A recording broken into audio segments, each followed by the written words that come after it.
1 minute gospel channel వీక్షించున్న మీకందరికీ devotional reflection సిరీస్కి స్వాగతం తెలియజేస్తూ ఉన్నాను. ఒకరోజు గురువుగారు తన శ్రావ్యతను వాయించడానికి ఒక వాయిద్యం కోసం వెతికారు. ఆయన వర్క్షాప్లో చాలా వాయిద్యాలు ఎంపిక చేయబడతాయని ఆశతో వేచి ఉన్నాయి. బంగారు వీణ మొదట మాట్లాడింది. నన్ను ఎన్నుకోండి గురువుగారు, నా తీగలు అత్యంత సొగసైన సంగీతాన్ని ఉత్పత్తి చేస్తాయి. నేను మీ చేతులకు అర్హమైన అత్యుత్తమ వాయిద్యాన్ని. కాని గురువు వీణను ఎంచుకోలేదు. తరువాత వెండి వేణువు మాట్లాడింది. గురువు, నా స్వరం మృదువైనది మరియు స్వచ్ఛమైనది. ప్రజలు నా సున్నితమైన స్వరాలను ఆరాధిస్తారు. ఖచ్చితంగా నేనే ఉత్తమ ఎంపిక. కాని గురువు దానిని దాటవేశాడు. అప్పుడు ఇత్తడి బాకా ఇలా ప్రకటించింది, నేను బలవంతుడిని మరియు శక్తివంతుడిని. నా స్వరం చాలా దూరం చేరుకోగలదు.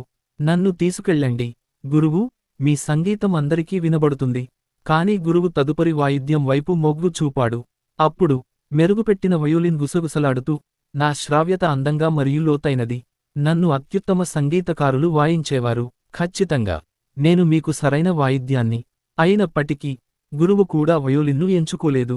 చివరికి గురువుగారి కళ్ళు మూలలో పడి ఉన్న పాత, పగిలిన చెక్క వేణువుపై పడ్డాయి. అది పారవేయబడింది. దాని ఉపరితలం అరిగిపోయి విరిగిపోయింది. అది ఎన్నుకోబడుతుందనే ఆశ లేనందున అది కనీసం దాని స్వరాన్ని కూడా పెంచలేదు. కాని గురువు దానిని సున్నితంగా తీసుకున్నాడు. ఇది నాకు కావలసినది అని ఆయన అన్నారు. ఇది బలహీనంగా ఉండవచ్చు, కాని నేను దానిని పునరుద్ధరిస్తాను. అది తన గొప్పతనాన్ని గొప్పగా చెప్పుకోదు, అయినప్పటికీ అది నా శ్రావ్యతను మోస్తుంది. దాని విరిగిన స్థితిలో నా సంగీతం స్వచ్ఛంగా ప్రవహిస్తుంది.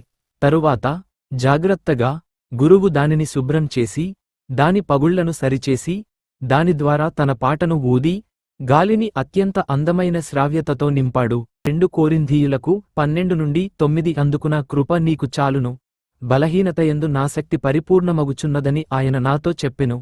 కాగా క్రీస్తు శక్తి నామీద నిలిచియుండు నిమిత్తము విశేషముగా నా బలహీనతలయందే బహు సంతోషముగా అతిశయపడుదును.